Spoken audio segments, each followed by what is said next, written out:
Miss Fuji ko, magandang araw po sa iyo, pati na rin sa iyong mga masusugid na tagapakinig. Ako nga pala si Jeff o Jeffrey sa totoong pangalan. Matagal na po akong tagapakinig sa iyong channel, kaya naisipan ko ring magbahagi ng aking kakaibang kwento. Tungkol ito sa pagtira ko sa Manila. Sa isang mamahaling condo unit ng aking pinsang babae, kung saan may mga kapitbahay siyang mga rich kid. Mayayaman at magaganda. Ang pinaka-exciting na naranasan ko ay yung sa mag-asawang walang anak. Para sa inyong maintindihan ng kwento, ay simulan ko rin sa background ko. Ipinanganak at lumaki ako sa Sorsogon, Bicol. Mahirap ang pamumuhay namin, lalo at baldado ang aking ama at hindi makapaghanap buhay. Ang aking ina naman ay nagtitinda ng lutong ulam at mga kakanin. Kahit mabenta yon ay masasabing kulang pa rin sa aming pang-araw-araw na pangangailangan, lalo at maliit lang ang baryo namin. Kakaunti lang ang populasyon, kaya hindi rin palaging marami ang bumibili. Noong tumuntong ako ng first year high school, ay nagsimula na akong humanap ng sideline para naman makatulong na ako sa aking mga magulang. Noong una ay baggage boy lang ang ginawa ko, pero noong nagtagal ay sumasama na rin ako sa pagtatrabaho sa palayan ng mga kapitbahay na may malalawak na lupaing may palay. Ganun kahirap ang buhay namin doon. At noong makatapos na ako ng high school, ay naroon pa rin ako sa pagtatrabaho sa palayan, lalo at hindi na talaga kakayanin pa na makapag-aral ako ng college. 3 taon rin ang lumipas at nasa edad 20 na ako. Nang puntahan kami ni Tito Leo. Kuya ito ni mama ko. At ang sabi ay kailangan daw ng anak niyang babae na makakasama at boy sa Maynila. Graduate sa kursong accountancy ang panganay niyang anak na si Ate Lori. Tapos ilang taon lang na pagtatrabaho sa Maynila ay naging officer na ng isang malaking kumpanya. Nakabili na rin daw yon ng condo unit. Kaso ang problema, masyado na raw talamak ang krimen sa Maynila, kaya hindi na sila komportable na si Ate Lori lang ang mag-isang naroon sa Maynila at walang matatawag kung sakaling may emergency. Kaya naman ako ang naisip niyang ipadala doon. Sa madaling sabi, magiging katulong ako roon ni Ate Lori at makakasama niya sa tinitirhang condo unit. Agad naman akong pumayag dahil mas malaki ang offer kaysa sa kinikita ko sa lugar namin. Idagdag pa na hindi ako mabibilad sa araw dahil sa loob lang naman ako ng kondo palagi. Gagawa ng mga gawaing bahay at magsusundo kay Ate Lori sa opisina niya kapag ginabi siya ng uwi. Binigyan agad kami ni Tito Leo ng 10,000 pesos. Kaya ibinigay ko kina mama ang 7,000 para pang budget sa pagkain. Tapos ang 3,000 naman ang siyang babaunin ko pag alis papuntang Maynila. Tuwang-tuwa naman sila mama, lalo at kailangan namin bumili ng mga gamot ni papa at wala talaga kami noong pera. Lumipas lang ang 2 araw ay umalis na ako sa amin para lumuwas na ng Maynila. Ang sabi ni Tito Leo ay wag raw akong mag-alala dahil susunduin ako ni Ate Lori sa terminal. Kaya naman kampante lang ako sa aking naging biyahe. Pagkarating ko nga ng Maynila ay naghintay lang ako ng 30 minutes ay nasundo na ako ni Ate Lori. Ipinaliwanag niya sa akin ang mga major roads malapit sa kanyang condo unit para hindi ako maligaw kung sakaling utusan niya ako sa labas para mag-grocery o mamalengke. Pagkarating sa harap ng condo building na tinitirhan niya, ay nalula ako. Napakataas ng gusaling yon. Ate, anong floor dyan ng unit mo? Sa 19th floor, ang unit natin, Jeff. Hala, ang taas naman. Pagod na tayo roon bago tayo makarating sa taas. Ano ka ba? Hindi ka naman maghahagdan. May elevator naman na magagamit, kaya madali rin ang pag-aakyat doon. Pero minsan, kapag panahong may bagyo at nagba-brown out, ay no choice talaga, kundi ang maghagdan kapag bababa. Pero ayos lang yun. Hindi naman madalas mangyayari ang ganoon. Okay po ate. Sagot ko pa, tapos pumasok na kami sa loob. Ipinaregister niya muna ako sa reception para may record ako as permanent tenant sa building na yon. Kapag wala raw kasing pangalan roon ay kailangan ng ID at pass sa tuwing papasok ako doon. Noong matapos ang registration ay sumakay kami ng elevator. Kinabahan pa ako dahil biglang umuga ang elevator. Naisip ko na papaano na lang kung maputol ang tali ng elevator. E di katapusan ko na. Sabi naman ni Ate Lori na wag raw akong kabahan dahil normal lang daw talaga sa elevator na yon ang umuuga. Pagkarating namin sa unit ay hindi ako makapaniwala na ganoon ang bahay na tinitirhan niya. Maluwag yon, may 2 kwarto at talagang parang pangmamahaling hotel ang itsura at mga design sa loob. Nakikita ko lang ang mga ganoon sa mga magazine o di kaya ay sa telebisyon. Pero ngayon ay titira na ako sa ganoong mamahaling pamamahay. Tinuruan din ako ni Ate Lori kung paano gumamit ng mga appliances gaya ng automatic washing machine, aircon, remote ng TV, air fryer, conduction stove, microwave oven. Masasabing kumpleto talaga sa gamit ang mga unit na yon at talagang pangmayaman. Matapos ang house tour, sabi sa akin ni Ate Lori, Jeff, ilang taon ka na nga pala? 20 na po ako ate. Talaga? Kaya pala mature din talaga ang kabuuan mo.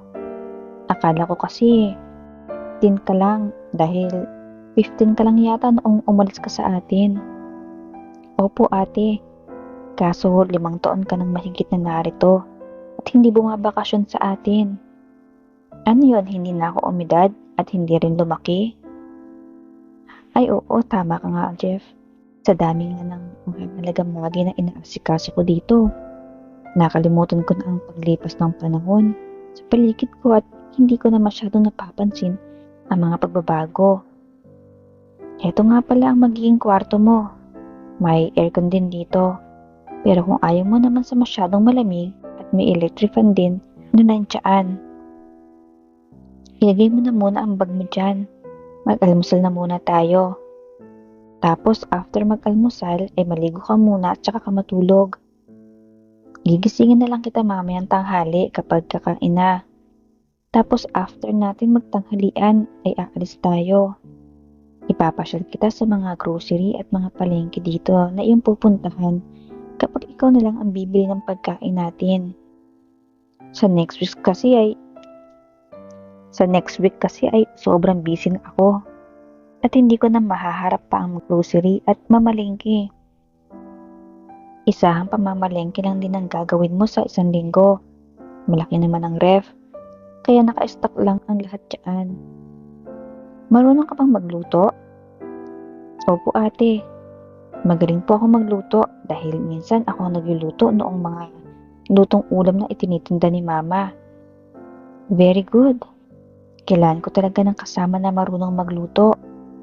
Dahil kung wala ay palagi akong dilata. Tinatamad na rin akong pumunta sa mga bilihan sa labas. Gusto ko kasi pagkalabas ng office ay diretso na ako ng uwi. Ayoko nang maglakad pa sa kung saan saan dahil madalas ay sobrang pagod na ako doon. Opo ate, wala kang poproblemahin pagdating sa pagkain.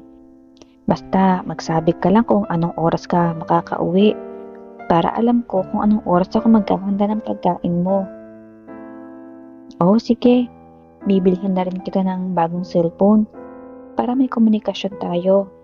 May wifi rin naman dito sa unit kaya anytime ay pwede mo akong makausap via video call. Matapos nga naming mag-usap ay nag-almusal na kami. Tapos naligo na ako at natulog. Puyat kasi ako sa biyahe dahil hindi ako nakatulog. Masyado akong excited na makita ang kamay nilaan. Kinatanghalian noon ay narinig ko ang katok ni Ate Lori sa pinto ng kwarto. Gising na Jeff, magtatanghalian na tayo. Mamayang gabi ka na ulit bumalik ng tulog. Kailangan nating umalis ngayon para maituro ko sa iyo ang palengke at grocery. O sige ate, sagot ko pa at dahan-dahan nang bumangon. Matapos naming kumain ay lumabas na kami ng unit para mag-grocery. Pero kakasarap pa lang ng main door ay may lumabas rin sa kabilang unit. Isang lalaki at isang babae. Sa tingin ko ay mukhang mag-asawa sila. Sabi noong lalaki, "Uy, Lori, how are you?" Sabi naman ni Ate Lori, "Ay, Jomar at Lian, kayo pala. Heto, ayos naman. Siya nga pala si Jeff, pinsan ko. Kinuha ko sa probinsya para may makasama ko dito." Sabi naman ng lalaki sa akin sabay abot ng kamay, "Uy, pare, nice meeting you. I'm Jomar. Ito naman ang misis ko si Lian." Nag-abot din sa akin ng kamay niya ang babaeng si Lian. "Hi Jeff, welcome sa aming munting community. Actually, magkakakilala kaming apat ng magkakalapit na unit. Diyan sa kabila ay si Jen, single yan. Sub-sub rin sa trabaho at bibihirang makita. Ito namang sa unahan ay si Elsie. Makikilala mo rin sila kapag matagal ka na dito." Tumango-tango lang ako dahil hindi ko pa rin alam kung anong sasabihin ko. Sabi naman ni Jomar, "Saan punta niyo Lori at mag-grocery lang? Kaunting tour na rin para kay Jeff para sa susunod. Pwede na siyang mamimili mag-isa kapag may kailangan bilhin." "Ah, oo, tama yan. Nice meeting you, parin Jeff." Wika ni Jomar. "Oo, nice meeting you din." Wika ko naman. Tapos magkakasabay na nga kaming nagpunta sa elevator at bumaba. Pero pagkarating sa baba ay magkahiwalay na kami ng direksyon dahil may iba rin silang pupuntahan. Habang namimili kami ay nakasunod ako kay Ate Lori. Siya kasi ang kumukuha ng mga bibilihin, tapos ako naman ang nagtutulak ng cart. Kaya napagmasdan kong mabuti ang kanyang kabuuan. Doon ko napansin na maganda nga pala siya. Siguro dahil sanay niya kung nakikita siya sa probinsya namin noong bata pa ako, kaya parang normal lang ang tingin ko sa kanya. Dahil sa 5 taon rin siya, hindi ko nakikita at malaki na rin ang kanyang ipinuti at mas iginanda pa ang hubog ng katawan, kaya mas na-appreciate ko na yun ngayon. Pero naisip ko na lang na hindi pwede dahil magpinsan kami. Tsaka halata naman na pinsan lang ang tingin niya sa akin at baka nga katulong lang ang tingin niya sa akin. Matapos makapamili ay dumaan na din kami sa palengke para bumili ng sariwang isda at hipon na pang-stock. Pagkarating sa bahay ay tinuruan niya rin ako kung paano yun ipe-prepare sa paglalagay sa ref para mas matagal masira. "Jeff, ikaw na muna ang magluto ng hapunan natin ha. Marunong ka naman magluto ng sinigang, di ba? Sinigang na hipon ang lutuin mo." "Opo ate, ako nang bahala." "Jeff, gisingin mo nilang ako kapag nakaluto ka na." Hindi naman kasi pwedeng mapahabang idlip ko dahil baka hindi na ako makatulog mamayang gabi. Opo ate. Siya nga pala Jeff, kapag nakaluto ka na ng ulam ay hatiran mo na muna si Lian, tapos si Jen at Elsie. Katukin mo na lang at magpakilala ka. Madalas rin magbigay ng ulam sa akin ng mga yan. O di kaya gulay kapag umuwi sila sa kanilang probinsya. Kaya binibigyan ko rin kapag nagluluto ako ng maraming ulam. Ibig mo po bang sabihin uubusin ko sa pagluluto ng sinigang itong 2 kilong hipon? Oo, ubusin mo yan. Yan pa rin ang ulam natin hanggang bukas. Tapos mamigay ka pa sa 3 kapitbahay. Okay po ate. Sagot ko, tapos pumasok na siya sa kanyang kwarto. Ako naman ay nagsimula na sa paglilinis ng mga hipon. Medyo matagal kong ginawa yon dahil 2 kilo ang hipon. Noong makaluto na ako ay naglagay na ako sa 3 lalagyan. Mas maliit yon sa 2 dahil ang sabi ni Ate Lori, mag-isa lang sa kanya-kanyang unit sina Jen at Elsie. Kaya mas marami ang inilagay kong sa Tupperware nila Jomar. Una akong naghatid kina Jomar. Kumatok ako ng 3 beses. Jomar, Lian, tawag ko pa. Ilang segundo lang ang lumipas ay bumukas ang pinto. Tapos si Lian ang nadoon. Oh, ikaw pala Jeff, bakit? Ito pong ulam ipinapahatid ni Ate Lori. Sinigang na hipon. Wow, ang bango. Hulaan ko ikaw ang nagluto. Dahil ganito kasarap magluto si Lori. Oo, ako nagluto. Sige, saglit lang Ililipat ko lang ito sa ibang lalagyan. Tapos bumukas ng malaki ang pinto. Nakita ko naman si Jomar na nanonood ng TV. Oy Jeff, ikaw pala. Salamat dito sa ulam Ikaw raw ang nagluto Tuloy ka. Hindi na, may ihahatid pa akong ulam dito sa 2 pang unit. Ganun ba? Sige, siya nga pala Jeff. Siya tayo minsan. Siguradong maboboard ka dyan kapag weekdays. Gabi na palagi kung si Lori. Maghapon ka magmumukmuk dyan. Oo, walang problema. Sagot ko naman. Tapos iniabot na sa akin ni Lian ang Tupperware na pinaglalagyan ko ng ulam. Salamat ulit Jeff Wika pa ni Lian na may kakaibang tamis ang ngiti. Oh, you're welcome. Tapos isinarado na ang pintuan. Medyo nabuhay ang dugo ko kay Lian dahil ang baba ng short niya. Kaya medyo natatanaw ko na ang kayamanan. Idigdag pa na maputi siya at makinis. Sunod kong hinatiran ay yung si Jen. Genevieve pala ang pangalan niya, kaya Jen. Kumatok din ako ng 3 beses tapos noong bumukas, iyon ay isang magandang dalaga na halos nakapikit pa ang mata ang bumungad. Nakatapis lang ng tuwalya sa kalahating katawan. Sabi ko, magandang gabi po. Ako po si Jeff, pinsan ni Ate Lori. Ulam po pinapahatid ni Ate Lori. Sabi niya naman, hala, nakakahiya naman, ganito ang itsura ko. I'm Genevieve. Salamat dito Dito naman muna sa akin tong Tupperware. Babalik ko to kapag may ilalagay rin akong ulam na ibibigay sa'yo. Okay sige. Wika ko pa at tumalikod na. Sunod kong pinuntahan ay si Elsie. Ganon din ang ginawa ko. Kumatok ng 3 beses at nagpakilala. Sabi naman, wow, hindi ko alam na may poging pinsan pa si Lori. Permanent ka na dito? Oo.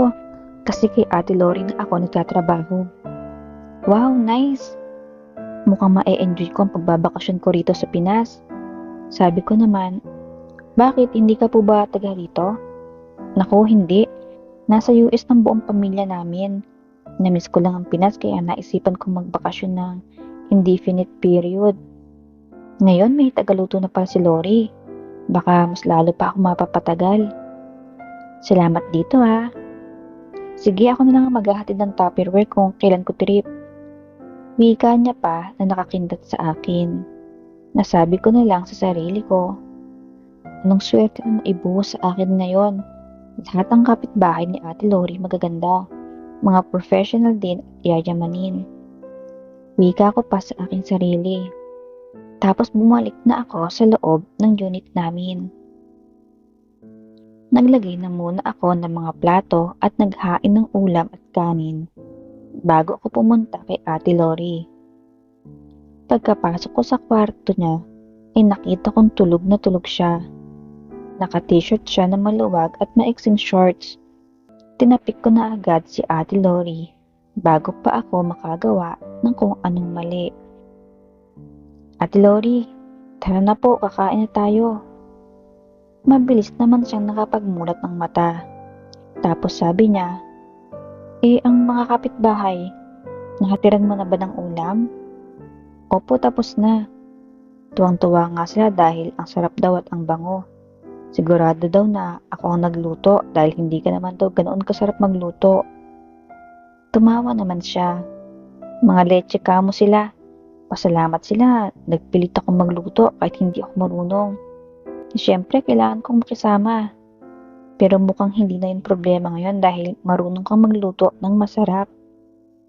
Opo ate, marami akong alam na luto na pwede mong ilaban ng pasaharapan.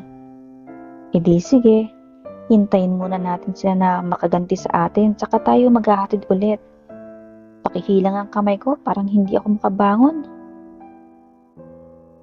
Wika niya pa at iniabot na sa akin ang kanyang kamay. Kaya hinila ko na rin agad papatayo. Nauna na akong pumunta sa kusina dahil magbibihis daw muna siya ng t-shirt. Noong magkaharap na kami sa lamesa, nakikita kong tila nagniningning ang kanyang mga mata.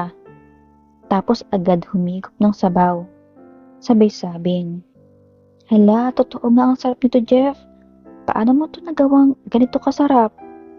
Nagluto rin naman ako nito pero sakto lang ang lasa, hindi ganito kasarap. Sabi ko naman, nilagyan ko kasi ng 2 Knorr cubes na shrimp flavor, tapos 3 sibuyas ang inilagay ko at maraming luya. Kaya yung sabaw pa lang ay nag-aagaw na ang lasa ng luya, hipon at kulay. Balanse lang.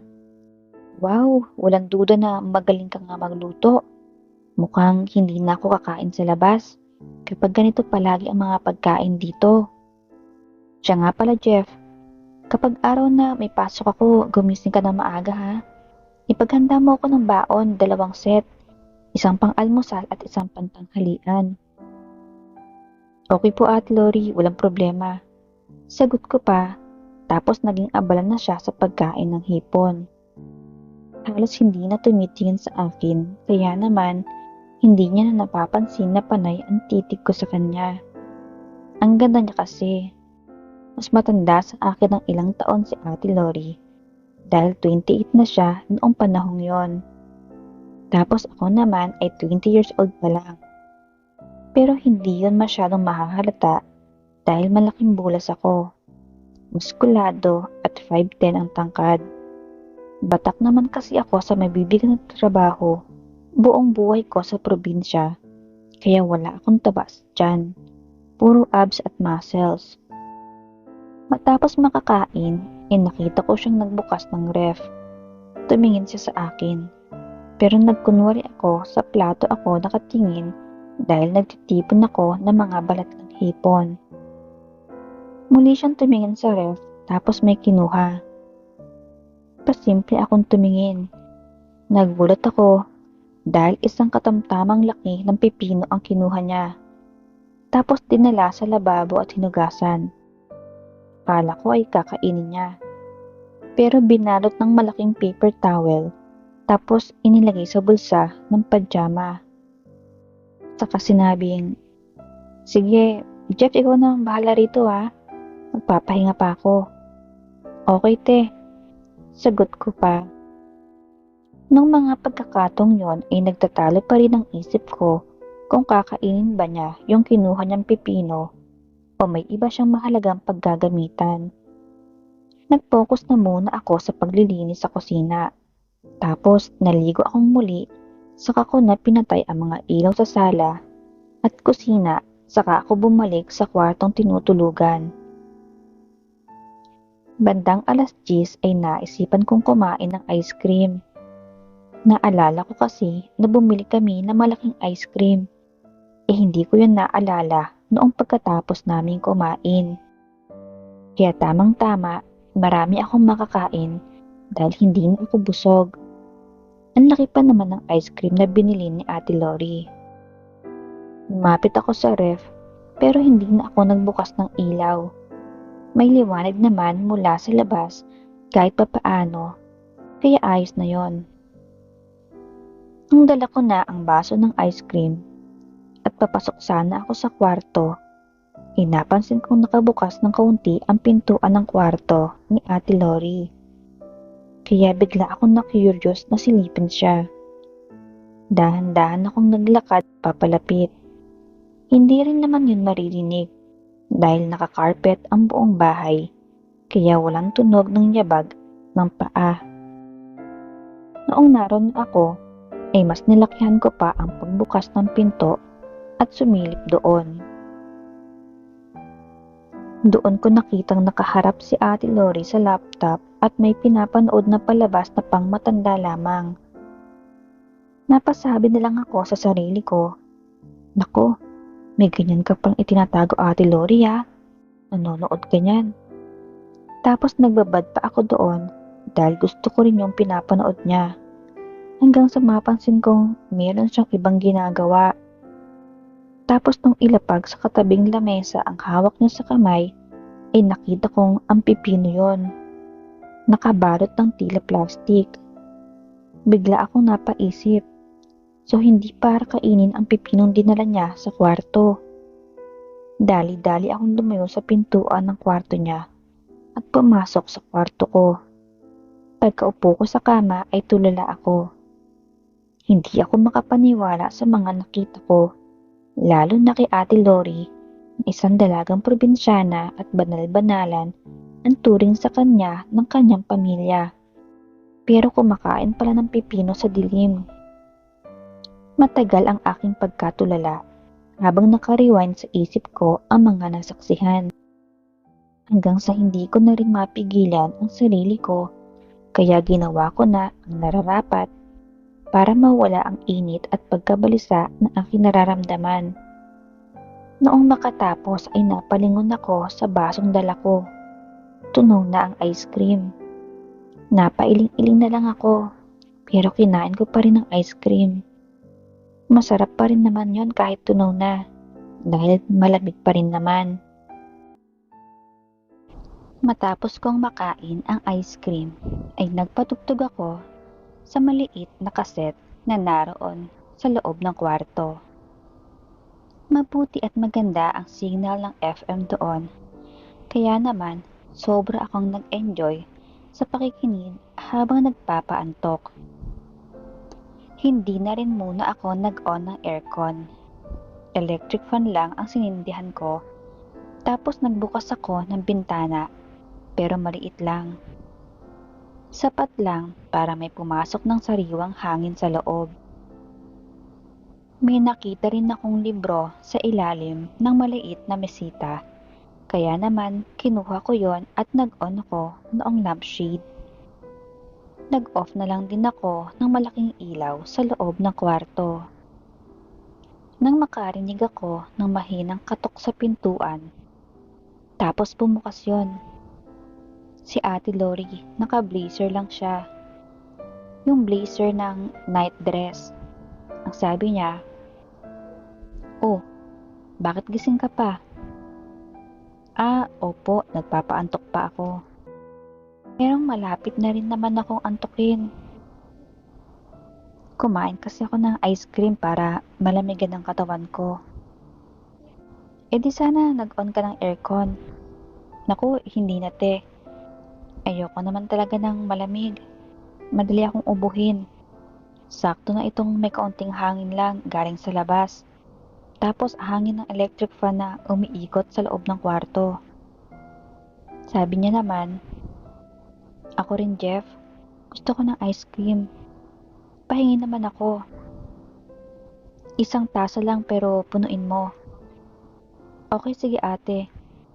Sagot ko pa at agad na akong kumuha ng ice cream sa ref. Pagkabalik ko, ay agad ko yung inabot sa kanya. Nanatili pa rin siyang nakaupo sa kama ko. Pero nakasandal siya sa dingding sa may paan ng bahagi. Akala ko talaga ay lalabas na siya dahil nabigyan ko na siya ng ice cream. Pero hindi siya lumalabas ng kwarto. Naroon lang siya at nakatitig sa akin na para bang may ibang iniisip tungkol sa akin habang dinidilaan ng ice cream. Ako naman ay sobrang nang naiilang. Ang awkward kasi ng sitwasyon namin. Hanggang sa nauna siyang nagsalita. Jeff, may girlfriend ka na? Ang sabi ko naman, wala po. Paano ako magkakaroon ng girlfriend ate? Ni araw-araw mula sa pagsikat ng araw hanggang sa paglubog ay nasa bukid ako. Kapag linggo naman ay nasa bahay lang ako, nagpapahinga maghapon. Ah, ganun ba? Mabuti hindi ka naghahanap ng ano te? Noong bagay na ginagawa ng mga nagkasintahan. Naisip ko rin yon. Pero since wala nga akong girlfriend, kaya sinosolo ko na lang. Iwas gulo pa. Talaga? Pareho pala tayo. Wika niya pa na nagpagulat sa akin. Anong ibig mong sabihin, te? Gulat na tanong ko. I think you know what I mean. Nakita kita sa reflection ng computer screen kanina habang may pinagkakaabalahan ako sa loob. Nakalimutan ko palang isara ang pintuan. Akala ko na isara ko yon. Kinabahan naman ako dahil baka magalit siya sa akin. Kaya ang sabi ko, sorry. Hindi ko po sinasadya na may makitang hindi dapat. Pasensya na po. Sabi niya naman, ano ka ba? Huwag mo yung alalahanin. At least, ngayon pa lang, open na tayo sa isa't isa. Inamin mo sa akin na ginagawa mo yun mag-isa at nahuli mo rin ako sa ginagawa ko. So, pantay lang tayo ng pinangahawakang impormasyon. Anyway, malay natin di ba?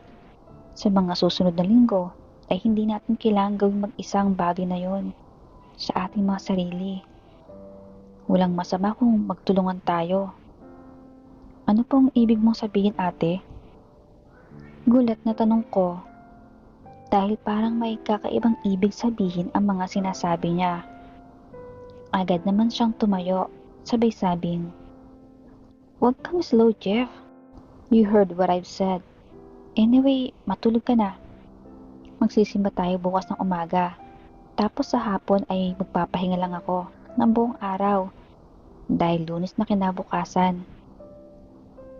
Okay po ate, good night. Wika ko pa.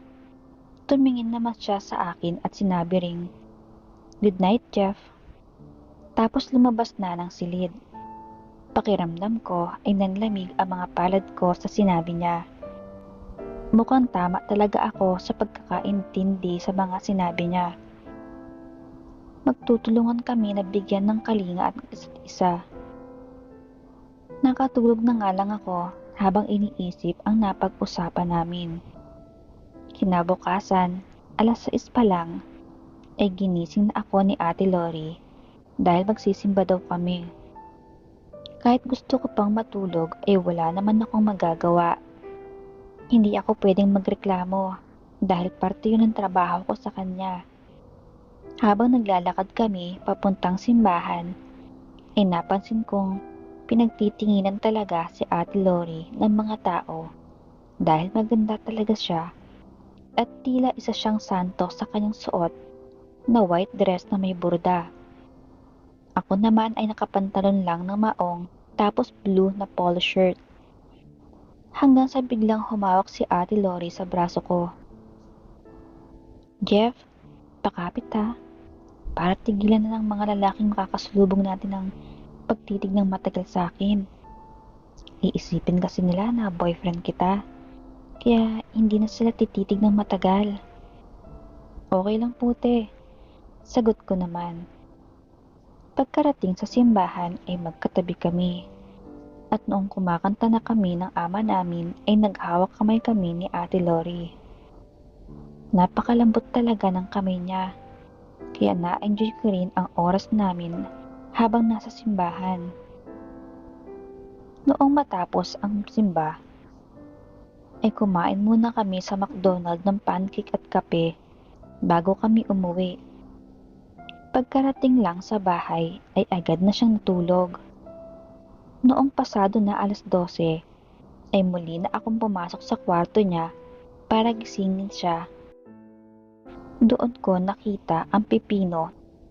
Nasabi ko na lang sa sarili ko, kawawa naman ang pipino na ito, hindi nagamit sa tamang gamit niya.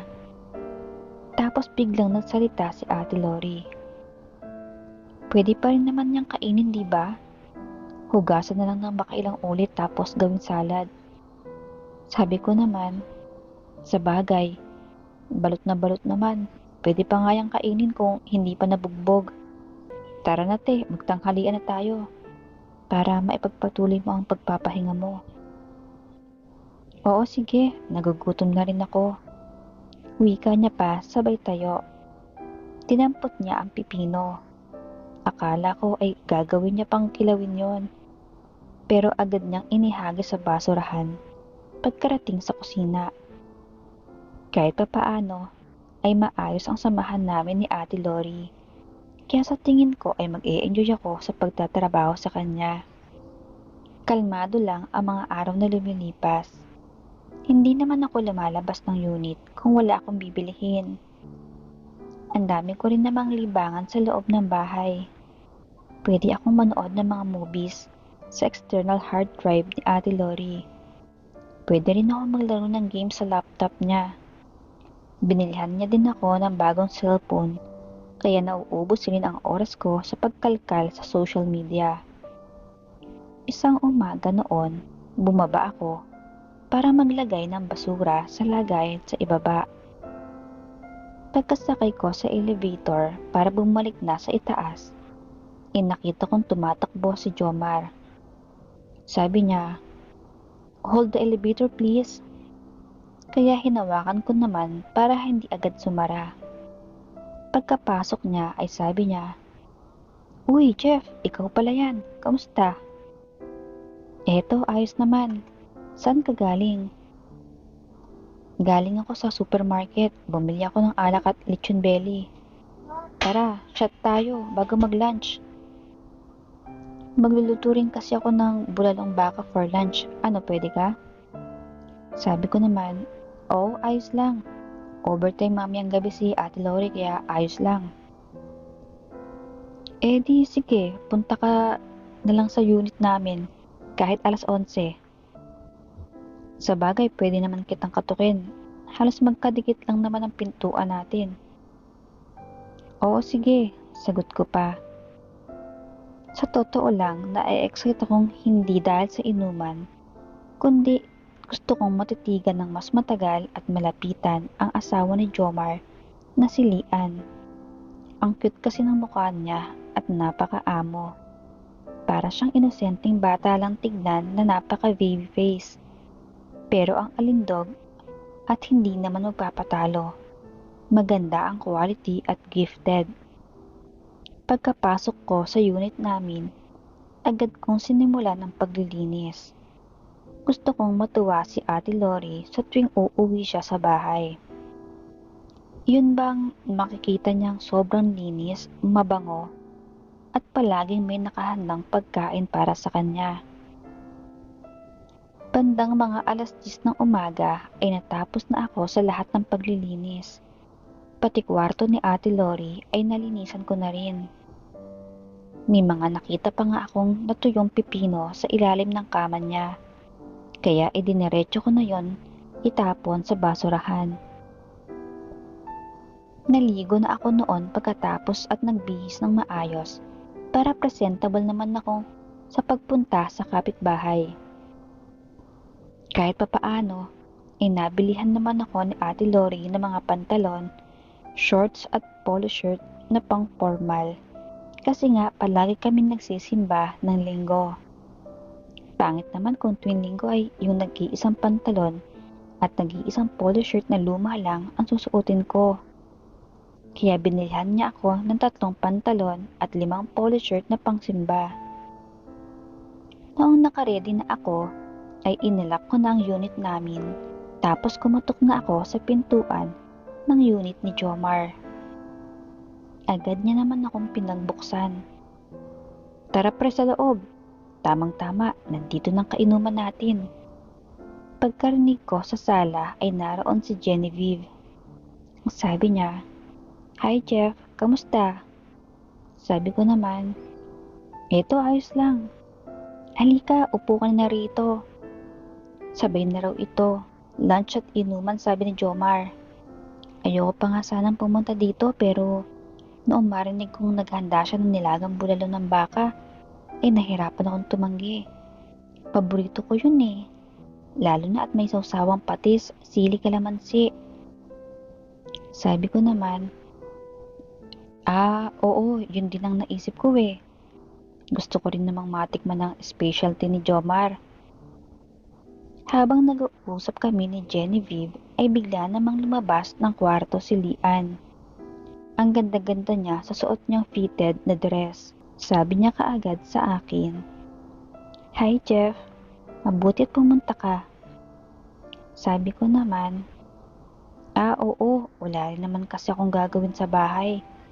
Mag-o-overtime daw si Ate Lori mamayang gabi dahil month end nila. Kaya malamang past 11 pa ang out noon sa trabaho. Grabe si Lori no? Masyadong kinakarir ang pagiging department head niya. Komento pa ni Genevieve. Sabi naman ni Lian, balita ko kasi naka-line up siya for promotion para maging division head kaya kahit ako kung ganoon ang naghihintay na opportunity, ipagbubutihin ko rin. Sa bagay, may point ka. Kahit ako ganun din ang gagawin ko. Huling komento pa ni Genevieve. Tapos inilapag na ni Jomar sa malapit na lamesa ang ulam na bulalong baka. Umuusok pa talaga yon dahil bagong kulo lang sa pressure cooker. Masaya at masagana ang aming pagkain, pero ako ay mahinhin lang ang kilos ko dahil ayoko namang matawag na patay gutom. Napapansin ko ang kakaibang ngiti sa akin ni Lian na parang may kakaibang galak siya na makita akong naroroon sa kanilang pamamahay. Noong matapos ang kainan, ay naglabas na kaagad si Jomar ng 2 malalaking Gilvis na alak at 2 lime juice. Pinagsugpong na ang bawat Gilvis at lime juice para ma-mix ng maayos. Tapos, ipinarada na rin sa harapan namin ang slice na sa bite-size na lechong liempo belly. Bagong painit daw yon sa oven, kaya muling naging malutong ang balat. Noong matapos ang pagmimix ng alak, ay nagsimula na ang inuman. Masaya ang takbo ng inuman dahil totoong kwentuhan sa background ng bawat isa ang topic. Magkatabi kami ni Genevieve sa kabilang bahagi. Sa tapat naman namin ay magkatabi sina Jomar at Lian. Napapansin kong panay ang titig ni Jomar kay Genevieve. Kaya nalaman kong may interest pala siya sa babaeng yon. Kaya naman, inaya niya ito sa inuman. Sumapit ang 6:00 ng hapon. Nahihilo na kami pare-pareho. Si Lian ay nakasandal na sa may sofa. Tapos nagpaalam si Genevieve na gagamit ng CR. Tumango lang ako. Pero nakita kong agad ring tumayo si Jomar. Kaya parang nagkaroon ako ng hindi magandang kutob. Pinalipas ko lang ng 10 segundo at tumayo na rin ako at sumunod. Naabutan kong naroon lang sa kusina sina Genevieve at Jomar. Busy sila sa masayang bagay. Hindi ako nakikita ni Jomar dahil nakatalikod siya sa akin. Samantalang nakikita ako ni Genevieve. Sumenyas lang ako nang sige ipagpatuloy lang nila. Tapos bumalik na ako sa sala. Nakita kong nakamulat ng mata si Lian, pero halatang malungkot siya. Sabi niya sa akin pagkaupo, may ginagawa sila sa kusina. Nagulat ako dahil parang alam niya ang nangyayari doon. Kaya tumango na lang ako. Umiling-iling siya tapos ininom ang alak na nasa maliit na baso. Tapos muling sumandal sa may sofa. Nakita ko pang tumulo ang kanyang luha sa gilid ng mata habang nakapikit siya. Kaya naman naawa ako sa kanya. Kung ako kasi may ganoon kagandang asawa, hindi ko ipagpapalit sa iba kahit pa may makilala akong mas maganda. Kasi gusto kong gumagawa ang bagay na yon ng may pagmamahal. Isa sa tawag lang ng init ng katawan.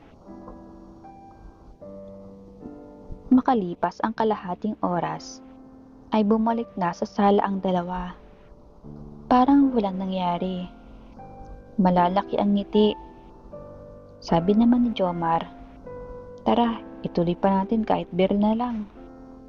Sabi naman ni Genevieve, hindi ko na kaya Jomar, uwi na ako. Next time na lang ulit. Lian, mauna na ako Salamat sa pagkain at painom. Tumango lang si Lian, tapos lumabas na si Genevieve. Ang sabi naman ni Lian, Han, pakialalayan na ako sa kwarto natin, inaantok na ako Hindi ko na rin kayang uminom. Okay, sige, halika na. Wika ni Jomar at inalalayan ang asawa, saka ipinasok sa loob ng kwarto. Pagkalabas, ay magpapaalam na dapat ako. Pero sabi ni Jomar, huwag mo sabihin magpapaalam ka na rin, maaga pa Alas 7 pa lang. Sabi ko naman, hindi pa ako uuwi kung hindi mo na ako paiinumin. Lasing na kasi ako at kung iinom pa ako ng beer, ay hindi ko na masusundo si Ate Lori. Kaya sige, mag-stay ako. Basta ikaw na lang ang iinom. Sabi niya naman, okay, deal. Alam mo ba Jeff, na ang tagal ko ng pinagdasal na magkaroon ng kapitbahay na lalaki. Para naman may makainuman ako. Kaso wala Panay babae ang nagiging kapitbahay namin. Sabi ko naman, kainuman ba talaga ang hanap mo o kabayuhan? Nakita ko kayo ni Genevieve sa kusina. Sabi niya naman, nakita mo pala yun? Wala yun. Pampagising lang ng dugo. Alam mo kasi Jeff, disappointed ako rito sa asawa kong si Lian. Hindi naman sinasadya ang pag-aasawa namin. May nangyari lang sa amin ng 2 beses tapos nabuntis siya.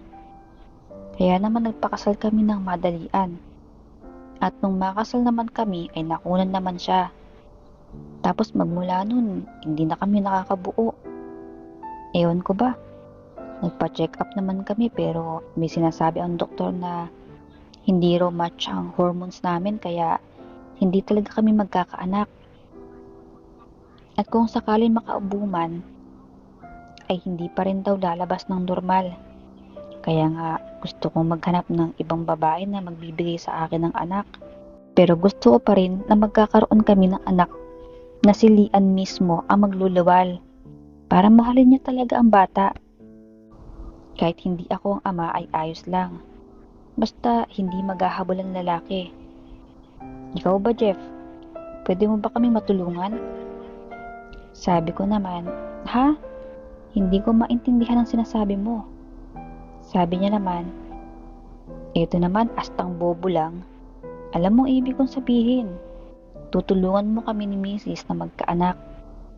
Sabi ko naman, ibig mo bang sabihin Jomar na ako ang gagawa noon sa Mrs. mo? Oh, Oo, ganun na nga. Sabi ko naman, so anong kapalit? Sabi niya, 40,000 pesos. Basta hindi ka maghahabol sa batang mabubuo nyo. Eh di sige, payag ako. Sabi niya, sige, hintayin mo ko rito. Tapos pumasok sa kwarto nila. Noong lumabas, sabi niya, oo daw, pwede mo nang gawin ang pinag-usapan natin.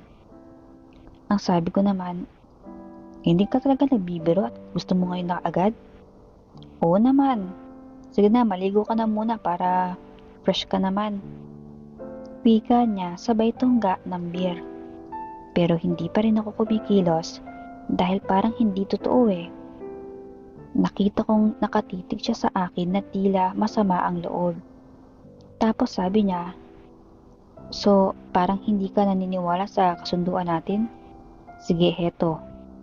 Wika niya, sabay dukot sa kanyang makapal na wallet. Tapos naglabas ng 40,000 pesos. O heto, full payment para wala kang pagdududa. Sabi ko naman, seryoso ka nga? Oo nga, kaya pumasok ka na sa banyo para maligo. Agad ko nang ginawa dahil alam kong totoo na talaga yon. Dahil iniabot na sa akin ng pera. Pagkalabas ko ng banyo ay tumuyo na rin siya at siya pa ang nagbukas ng pintuan ng kwarto nilang mag-asawa. Kaya naman ginawa ko na nga ang bagay na binayaran nila para gawin ko. Noong matapos ay sabi ni Jomar, sige na Jeff, pwede ka nang umuwi. Hindi ko na alam ang mga sumunod na nangyari sa kanila dahil lumabas na ako ng kanilang unit. Mas naging grabe naman ang hilo ko pagka-uwi ko ng unit dahil siguro sa nauga ang alkohol sa sistema ko sa ginawa namin ni Lian. Kaya pagkapasok ko lang sa unit ay agad na akong dumiretso sa banyo at pinilit isuka lahat ng laman ng sikmura ko. Pagkatapos noon ay agad na rin akong naligo para mawala ang pagkalasing ko. Pagkalabas ko ay nagkape na rin ako agad at nagsalang ng sinaing dahil siguradong gutom si Ate Lori pagka-uwi. At malapit na siyang magpasundo dahil almost 11 PM na. Matapos kong magsalang ng sinaing ay nag-relax lang ako sa loob ng kwarto habang nakatodo ang aircon. Gusto ko kasi na hindi mahalata ni Ate Lori na naglasing ako. Ayos lang kung malaman niyang nakipag-inuman ako. Sasabihin ko lang na hindi naman ako naglasing. Nakikain lang ako at uminom ng kaunti. Pagsapit pasado alas 11 ay nakatanggap ako ng text mula kay Ate Lori. Jeff, pakisundo na ako. Mga 11:30 ay mag-out na ako. Okay te, papunta na ako dyan. Sagot ko pa at agad na akong nagbihis ng pantalon at t-shirt. Nagsimula na nga akong maglakad papunta sa gusali na pinagtatrabahuhan ni Ate Lori. Hindi naman yon kalayuan pero mga balasubas ang mga tambay sa paligid, pati na ang mga nagpapajack o kahit tricycle. Kaya ayaw ni Ate Lori na umuwi ng mag-isa. Pagkarating ko sa baba ng building ay nandoon na ako tumambay. Nag-text na lang ako sa kanya at sabi ko, Te, narito na ako sa baba ah. Nag-reply naman siya ng, okay. Makalipas lang siguro ang 10 minuto ay nakita ko na siyang lumabas sa may main entrance. Ang sabi niya pa sa akin, kamustang maghapon mo? Ayos naman te, nakikain ako kina Jomar. Nag-aya eh. Nagluto kasi siya ng nilagang bulalo ng baka. Tapos may kaunting inumin, kaya sinamahan ko na. Maaga naman ako umuwi. Kanina pa nga ako sa bahay nakatambay. Naghihintay ng text mo. Ah, ganun ba? Ayos yun. Mas magandang nakikipagkaibigan ka rin at nakikijamming sa mga kapitbahay natin. Para hindi ka palaging bored. Basta huwag ka lang magpapakalasing at masigurong masusundo mo pa rin ako. Opo te, sagot ko pa. Tapos tumawag na ako ng tricycle na maghahatid sa amin ni Ate Lori.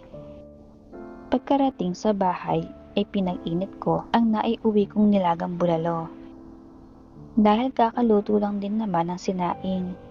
Tapos pagkalabas niya ng kwarto ay sabi niya, "Wow, ang bango ng amoy nilagang baka."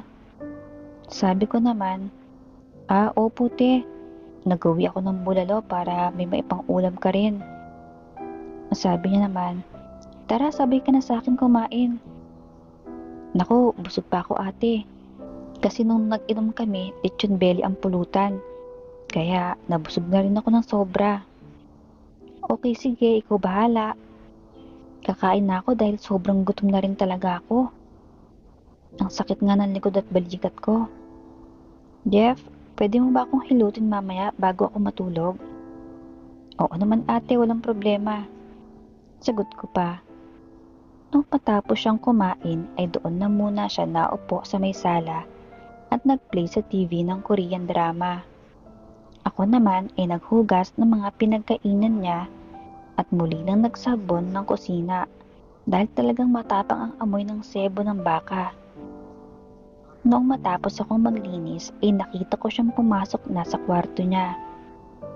Tapos sabi niya, "Jeff, pumasok ka lang rito kapag ready ka nang maghilot ah." "Okay te," sagot ko pa. Noong makapagpunas na ako ng mga braso, ay pumasok na ako sa kwarto niya. Pagkarating ko sa loob, ay nakita kong nakaroba lang siya. Sabi niya, "Heto, oil, pang-massage ito na gagamitin mo." Opo te, at sinisimula na ang paghihilot. Hindi nagtagal ay humihilik na siya. Ibig sabihin, nakatulog na. Kaya naman itinigil ko na ang pagmamasahe sa kanyang likod. Tapos kinumutan ko na siya noong makapal na kumot. Saka na ako lumabas ng kanyang kwarto. Pagkarating ko sa kwarto ay naalala ko ang perang ibinigay sa akin ni Jomar. Muli ko iyong binilang. 40,000 nga. Hindi talaga yun guni-guni lang. Kaya natuwa ako dahil may maipapadala na ako sa mga magulang ko sa susunod na buwan. Matapos kong maitago ang pera ay humiga na rin ako dahil sobrang antok na ako noon. 2:00 na kasi noon, tapos gigising pa ako ng 5:00 para naman maghanda ng baon ni Ate Lori para sa almusal at tanghalian. Pagkapikit ko lang ay agad na rin akong nakatulog. Kinabukasan ay maaga akong gumising para maghanda ng mga baon ni Ate Lori. Medyo late rin siyang nakabangon, kaya mabilisan ang kilos niya. Sabay kuha ng baon at umalis na. Hindi ko naman siya kailangang ihatid kapag umaga. Ang kailangan lang talaga ay ang magsusundo sa kanya sa gabi. Noong matapos akong makapagligpit, ay muli na akong bumalik sa kwarto para matulog.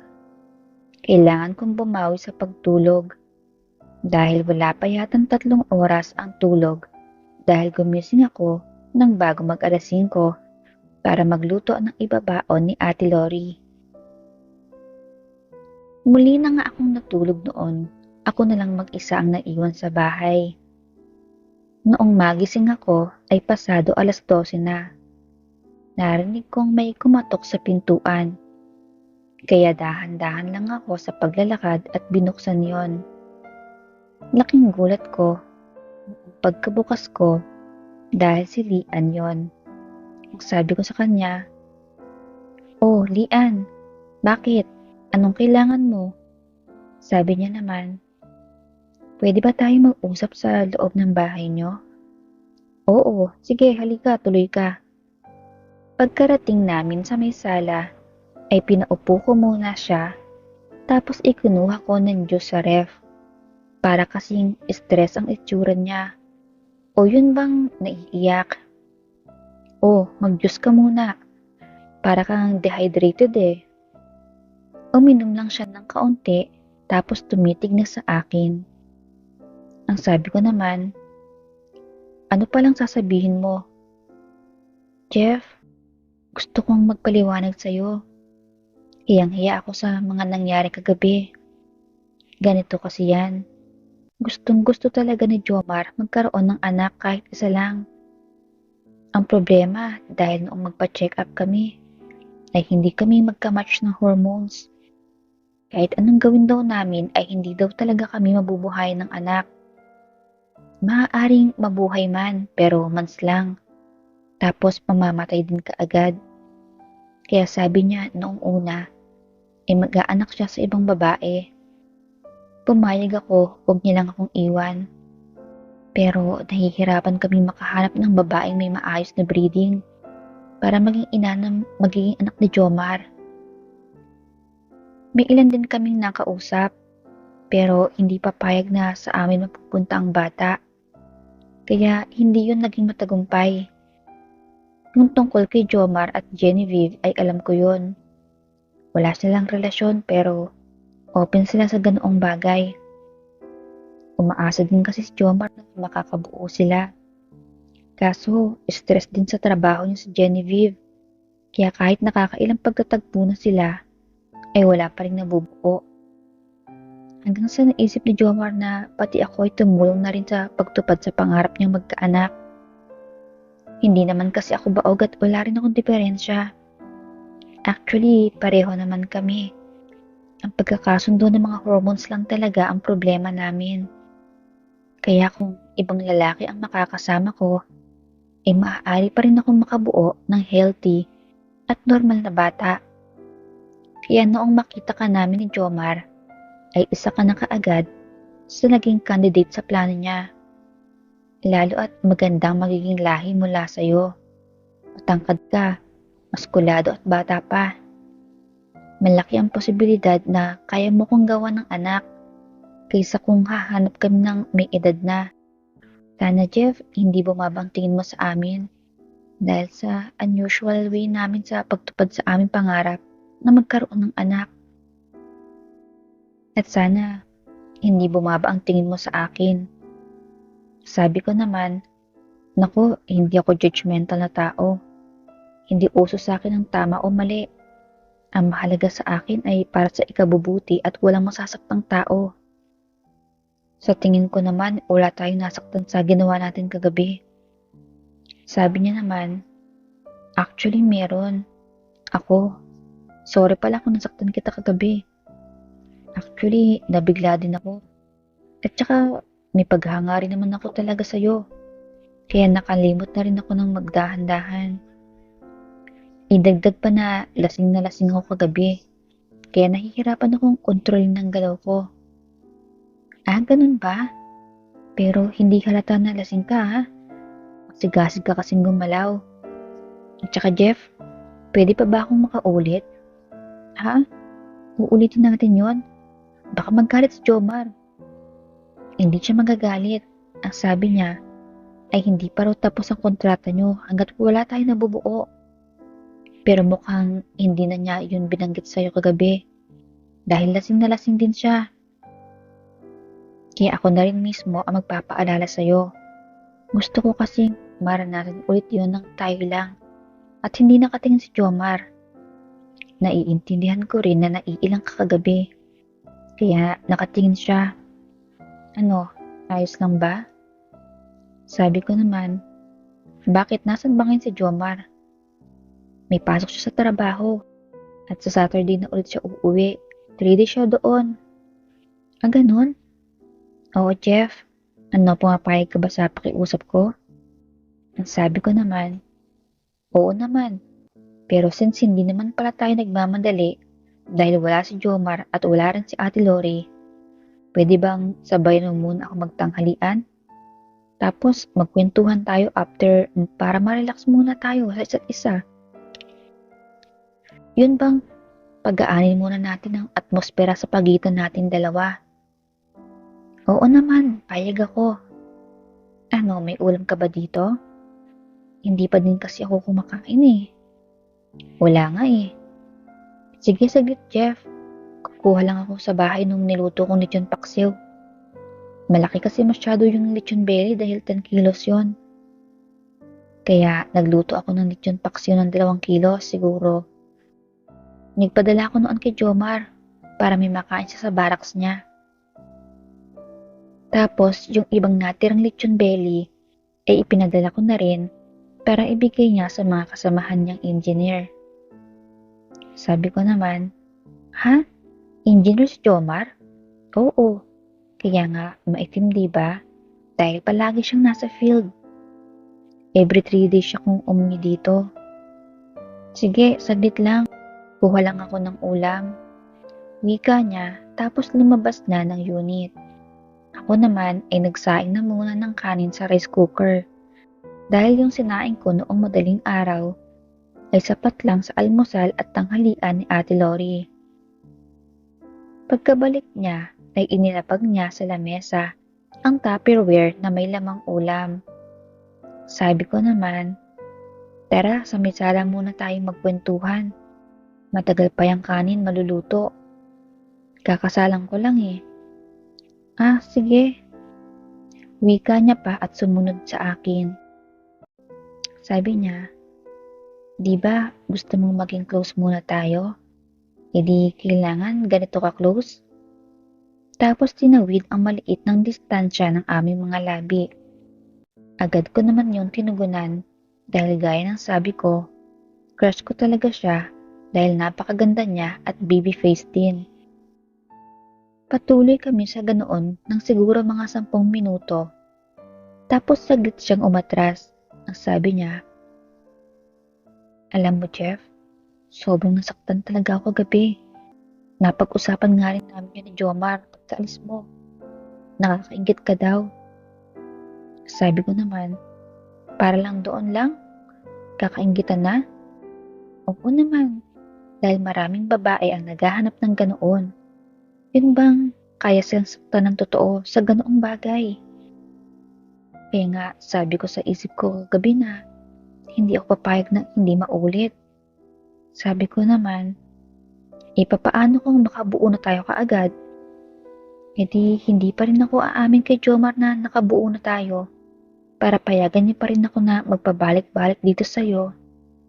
Mautak ka din talaga, no? Sabi niya naman. Talaga bang kailangan pa nating intayin na maluto ang sinaing? Hindi ba pwedeng umisa muna tayo ngayon? Tapos mamaya ulit hanggang sa hapon? Sabi ko naman, sige na nga, mapilit ka eh. Ginalit mo na rin ang nakatago kong tropa. Wika ko pa.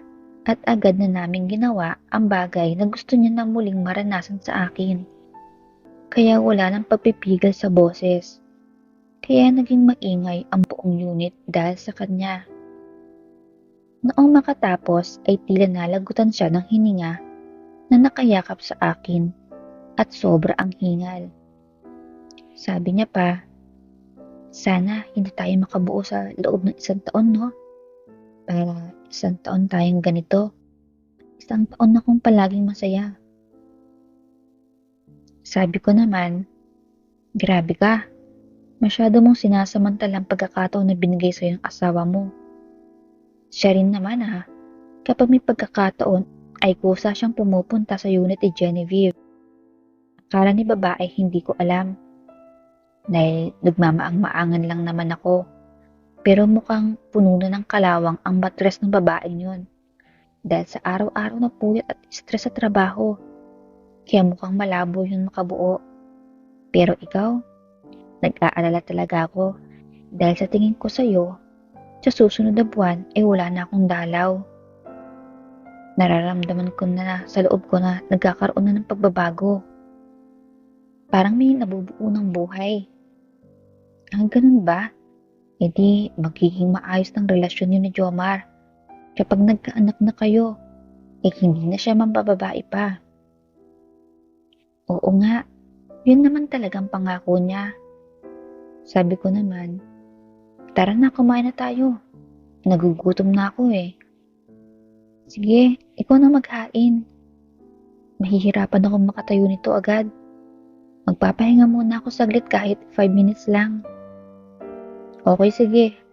Ako na maghahain. Wika ko pa at tumayo na ako para maghain ng pagkain. Noong ready na ay hinila ko na siya papatayo at inalalayan papunta sa kusina para kumain. Habang kumakain ay tuloy-tuloy lang kami sa pagkukwentuhan. Magaan na ang atmosfera sa pagitan naming dalawa. Para na lang kaming magkaibigan na nagkukwentuhan. Wala nang hiya at hindi na naglilihim pa. Noong makatapos ay binigyan ko siya ng ice cream para may mapaglibangan siyang kainin habang naghuhugas ako. Noong makatapos ako sa paglilinis sa kusina ay sabi niya, "Jeff, di ba may bathtub si Lori?" "Oo, meron." "Pwede bang doon tayo magbabad?" "Sige, ayos lang. Pero kumuha ka muna ng damit na bihisan sa inyo ah." "Oo, sige." Wika niya at lumabas na muna ng unit at pagkabalik ay nakarobo na lang at may dalang damit na bihisan. Naligo nga kami ng sabay at nagbabad sa bathtub ng 2 oras. Hindi kami nagtagal dahil muli na naman kami nag-init at gumawa ng masayang bagay at noong makatapos ay saka na kami nagbanlaw. Sa buong maghapon na yon ay wala na kaming ibang ginawa kundi ang tuparin ang kasunduan kay Jomar sa halagang 40,000 pesos. Noong pasado na alas 7 ay nagpaalam na siya na babalik na sa unit nila. Hindi na raw niya kaya. Sobrang pagod na siya at mahapdi na raw, kaya pinayagan ko na rin na makaalis. Pagkaalis niya ay agad naman akong naglinis ng bahay para hindi naman mahalata ni Ate Lori. Nagpatuloy ako ng bisita, maging ang buong banyo ay sinabunan ko na rin, lalo na ang bathtub, para wala siyang maamoy o makikita na ebidensya si Ate Lori pagkarating. Halos 1 buwan na ganoon kami palagi ni Lian kapag wala ang asawa niyang si Jomar. Ang sabi niya naman na alam naman daw yun ni Jomar. Yun pang araw ang nagpapaalala na huwag kalimutan na dalawin ako muli para magkaanak na sila. Makalipas ang 2 buwan ay tinawag ako ni Jomar papunta sa bahay nila. Noong una ay kinabahan ako dahil baka may komprontasyon nang magaganap. Pero pagkapasok ko lang sa bahay nila ay agad akong niyakap ni Jomar habang umiiyak. Sabi niya, "Pre, salamat talaga. Kung hindi dahil sa'yo, hindi magiging buong pamilya namin. At hindi matutupad ang matagal ko nang pinapangarap." Sabi ko naman, "Ha? Anong ibig mong sabihin?" Sabi niya naman, "Buntis na si Lian, pre. Maraming salamat talaga. Tara, samahan mo ko.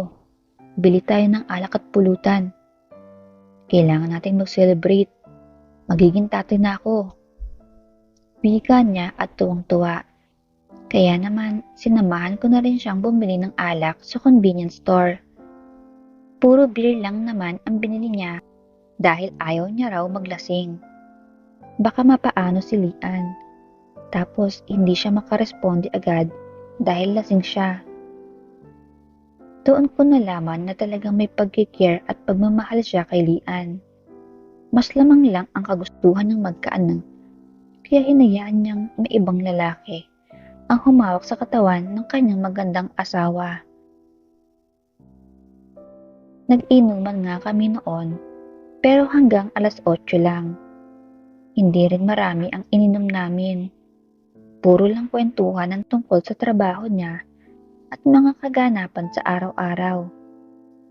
Noong pasado na alas 8 ay nagpaalam na akong umuwi. Muli naman siyang nagpasalamat. Si Lian ay malawak rin ang ngiti habang naroon lang din kaharap namin habang nag-iinuman kami.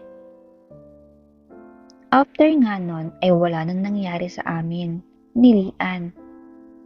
dahil iniingatan niya talaga ang bibi nila para walang mangyaring masama. Isang gabi noon, sinundo kong muli si Ate Lori sa trabaho niya. Hindi siya umiimik noong una. Pero noong naroon na kami sa elevator ay sabi niya, "Balita ko, buntis na si Lian ah." Sabi ko naman, "Oo nga raw, tuwang-tuwa si Jomar kaya nagpainom sa akin ng beer noong nakarang araw." Sabi niya naman, "Paano yun nangyari? Iyang kwento nila sa akin dati ay hindi sila pwedeng magkaanak dahil sa lungatang hormones nila at maaari lang silang magkaanak kung ibang lalaki ang magiging ama noon. Saan kaya sila nakakuha? Eh hindi naman lumalabas ng bahay si Lian." Sabi ko naman, baka si Jomar ang naghanap para makahanap ng volunteer." Sabi niya naman, "May duda ako eh. Mukhang taga-kondo lang din ang nakuha nila para hindi na lumayo pa." Sabi ko pa, "Siguro." Maiksing sagot ko pa nang sabihin niyang, "Hindi kaya ikaw ang pinakiusapan nila?" Sabi ko naman, "Hindi no, bakit naman ako? Hindi naman ako gwapo at mayaman." Sabi niya namang muli, "Oo, ikaw nga yun, kunwari ka pa. Ikaw ang perfect candidate kasi bata pa, masigla, malaki ang katawan at matangkad. Kahit ako kung maghahanap ako ng makukuhang lahi para sa anak ko ay ang katulad ng pipiliin ko." Ay, ano ka ba Ate Lori? Kung ano-anong pinagsasabi mo dyan. Wika ko pa at tumahimik na para hindi na kumalat pa ang paghihinala niya. Kinagabihan noon, matapos kaming makakain ay sabi niya, "Jeff, sunduin mo ako bukas ng 5 PM sa office." Sabi ko naman, "Oo, ang aga naman yata. Wala na akong i-overtime. Tapos na ang month-end transaction namin. Pati na yung quarterly audit kaya balik na ako uli sa normal na sked na makakauwi ng 5 PM. Magbihis ka na rin ng pampasyal dahil didiretso tayo ng SM Manila. Gusto kong manood ng sine tapos kain tayo sa labas bago tayo umuwi." "Okay, sige." Sagot ko pa, pero naninibago ako dahil nakakailang buwan ako sa kanya pero hindi niya pa rin ako ipinapasyal. Ayoko namang mamasyal ng ako lang dahil baka maligo ako. At saka ayoko magsayang ng pera. May mga magulang ako na kailangan kong padalhan. Kaya kahit yung ibinayad sa akin ni Jomar ay ipinadala ko ng lahat kina mama. Pero hindi one time. Hinati ko na lang sa 8, 5K kada padala para hindi naman sila mabigla at maging magastos. Kinabukasan nga noon, maaga akong gumayak. Nakapantalon ako, polo shirt na yellow at rubber shoes. Dahil sa maaga pa nga ako, kaya naman naglakad ako papunta sa office ni Ate Lori. Pero kagaya noong mga nakaraan, ay doon lang ako sa baba tumambay. Nag-text lang ako sa kanya na naroon ako sa baba. Pagkababa niya, ay sabi niya, "Wow, ang pogi mo dyan sa forma mo ah." Sabi ko naman, "Salamat sa bili mong mga damit sa akin. Dahil kung wala to, ay hindi naman ako magmumukhang tao." Sabi niya naman, "Hala, grabe. Ang baba naman ng tingin mo sa sarili mo. May suot ka o wala, ay gwapo ka pa rin talaga.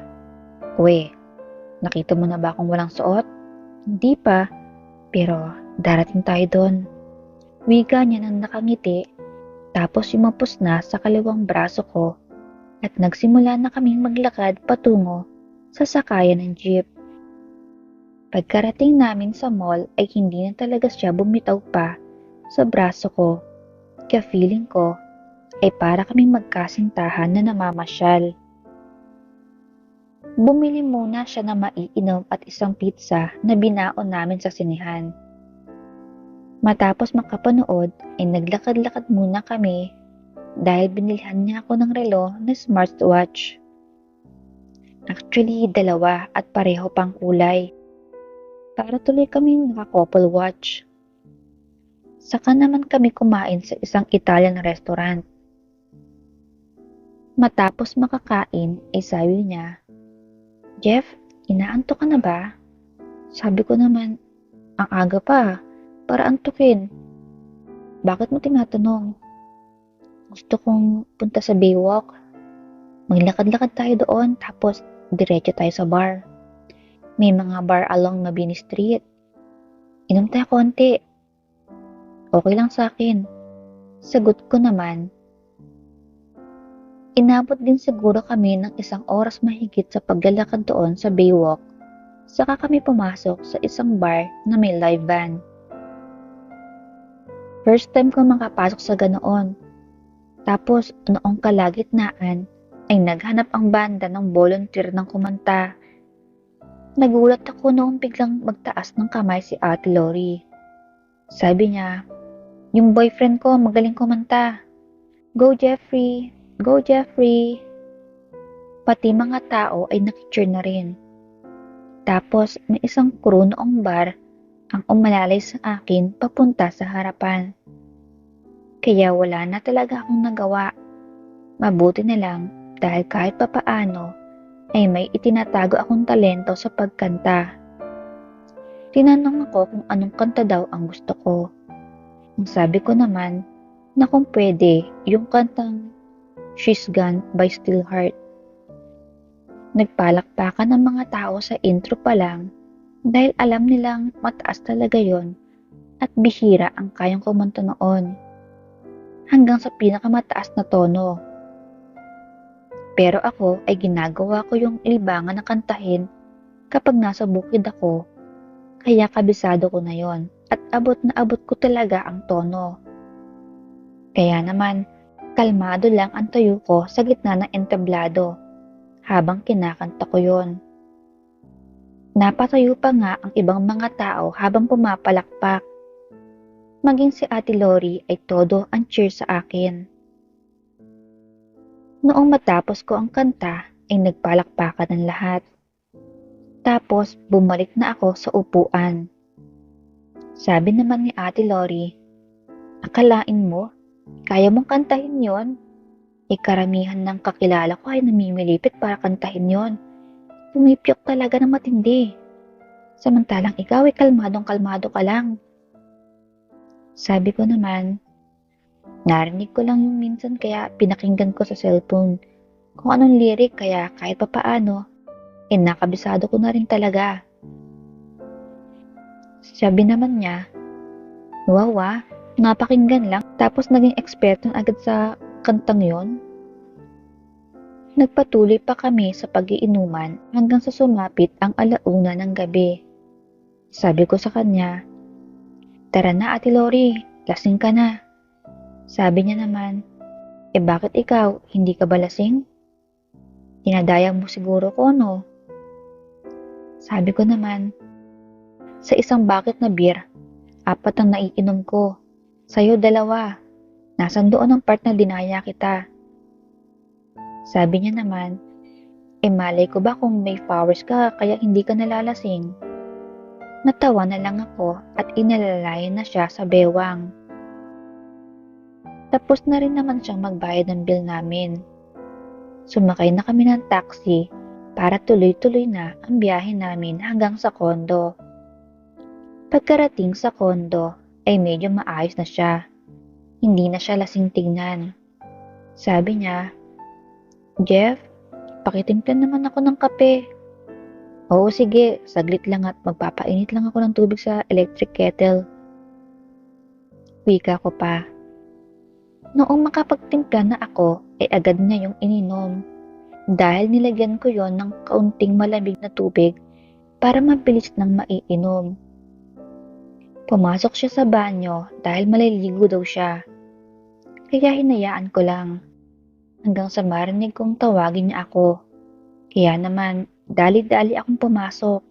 Hindi na siya umiimik at hinila ako papunta sa tapat ng shower kung saan pumapatak ng pino ang tubig na maligamgam.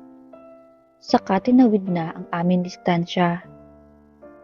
Doon ko nalaman ang totoong dahilan kung bakit niya ako tinawag doon. Ginawa na nga namin ang bagay na hindi dapat. Mag-first cousin kami dahil kuya ni mama at tatay niya na si Tito Leo. Pero hindi na magiging hadlang ang mga bawal na yon kapag naroon na sa ganoong sitwasyon. Noong matapos kami ay sabay kaming naligo at nagtuyo ng katawan. Saka naman namin itinuloy doon na mismo sa kwarto niya. Kaya doon na rin ako nakatulog sa kwarto niya sa buong magdamag. Kinabukasan, sabi ko sa kanya, "Hala Ate Lori, sorry. Hindi ko sinasadya. Nadala lang ako sa paghila mo sa akin." Sabi niya naman, "Ako pala ang humila.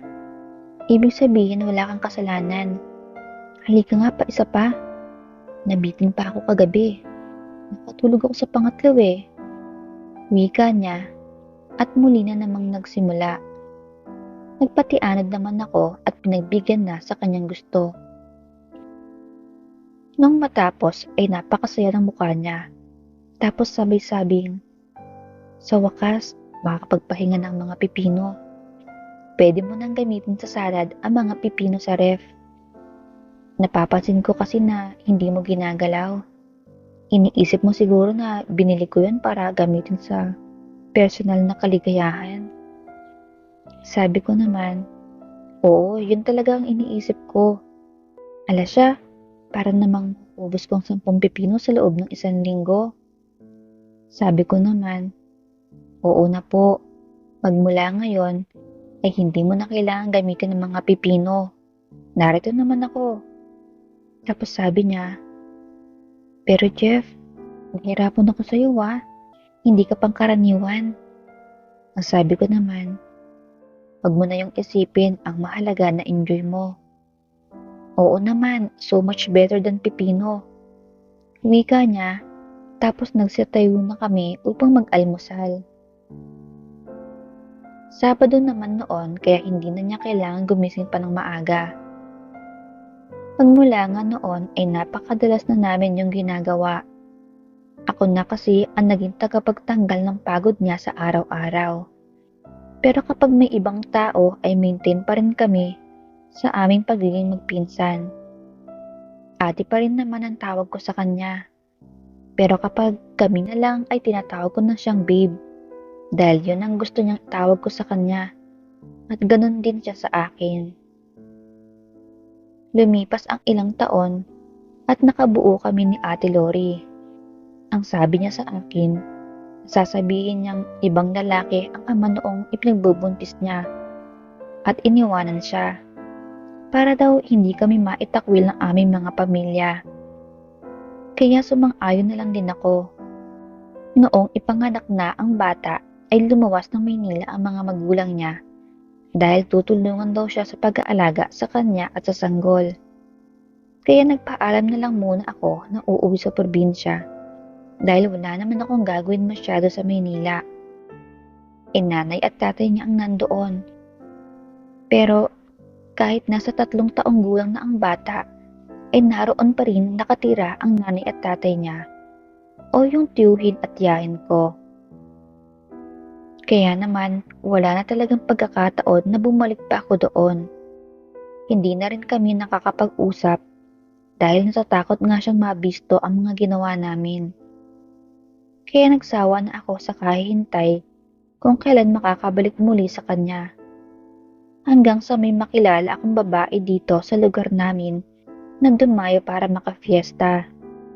Iyon na ang nakatuluyan ko. Dahil agad naman kaming nakabuo sa 2 buwan lang namin na pagiging magkasintahan. Sa ngayon ay naging casual na lang ang usapan namin kapag nagbabakasyon si Ate Lori dito sa lugar namin. Ang pakilala niya sa akin sa anak namin ay pinsan niya ako o tiyuhin ng bata. Hindi na lang din ako nagreklamo pa dahil mas mabuti na yon, safe ang sikreto namin at mabubuhay na mapayapa ang bata at walang komplikasyon sa pagkataon niya.